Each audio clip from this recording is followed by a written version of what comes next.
Pity and One or Two Things with Nina Tame.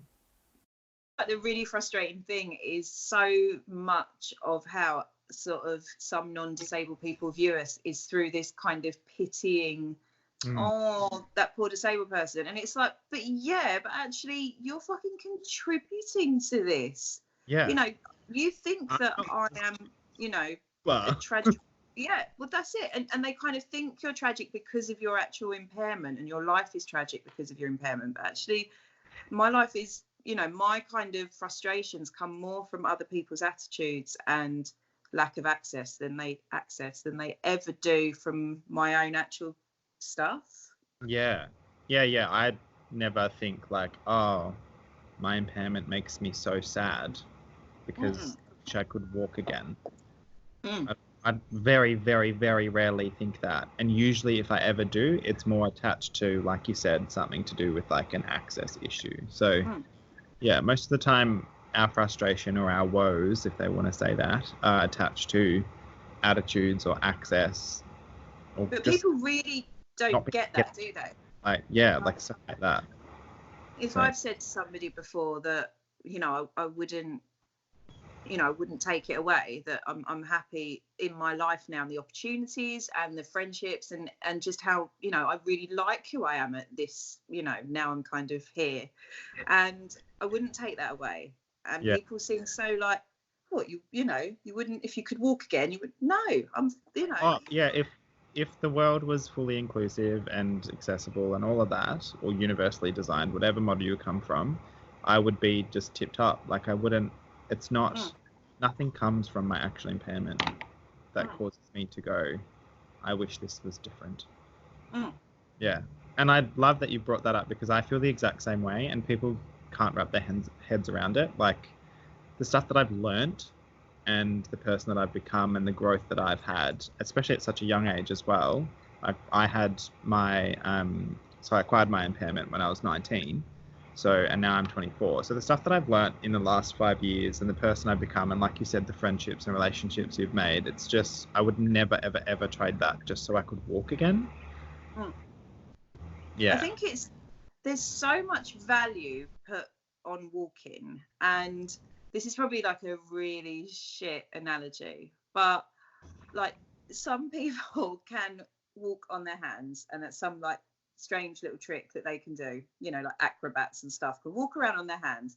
For the majority of people can't, and nobody's feeling bad for people who can't do that. And for me, it's like that's what like walking on legs means to me. It's one of many skills that I don't have, but I have lots of other skills. Yeah. So it's not like the end of the world. But so Nina, we've come to the point in the interview where we have to ask the tricky question, which is, you could choose one or two things that non-disabled people did differently or knew, what would those one or two things be? I wish that non-disabled people didn't constantly think of disabled people as inspirational for just existing. I wish that when they see, for example, a disabled person on the telly who's doing some extreme sports, that they appreciated it for what it was, like they would if they saw a non-disabled person doing it, without adding the layer of, oh, did you see them? Oh, they were so good. This kind of patronizing, oh, they're so inspiring. I'll never take my walking for granted again. Like, don't do that. That makes me feel easy. I hate that one. It's fairly tokenistic as well, and it comes from that place where they are not exposed to people with disability enough. And I say exposed, and that makes it sound like a virus, which we're not. But like, they don't see us out in the community doing those sorts of activities or the same activities as them, so they don't. And so when they see extreme sports, they're like, whoa, I never imagined that someone with disability could do that. Yeah. Whereas the way I see it is, like, if you look at, I don't know, the number of non-disabled people and the number of non-disabled people that are talented or gifted or partaking in extreme sports, and compared to like the ones who aren't, it's probably the same for disabled people. Like, there's a small portion of us that can do that stuff, who wants to do that stuff, can afford to do that stuff, Yeah. And there's lots of us that can't, and it shouldn't be seen as this, wow, you've overcome your disability. No, they haven't. They're working with their disability to achieve something. And I think like what you were saying with the representation, if you saw disabled people, so here we go, here's another thing. I'll link it in with my second thing. Beautiful. That I know I'm like proper professional at this. That people who are, you know, in charge of making films and TV and everything else, there just needs to be disabled roles that are just, I can never think of the word, like inconsequential, is that the word? So it's kind of like, I was reading up about this test the other day that, you know, is there a disabled person in a film? Firstly, are they played by a disabled actor? If they are, brilliant. Is the storyline about their disability? You know, it always is. And it was these like little tests, because actually what we should be seeing is a disabled person in a film. So, you know, using crutches or in a wheelchair or, you know, whatever else. And you never know why.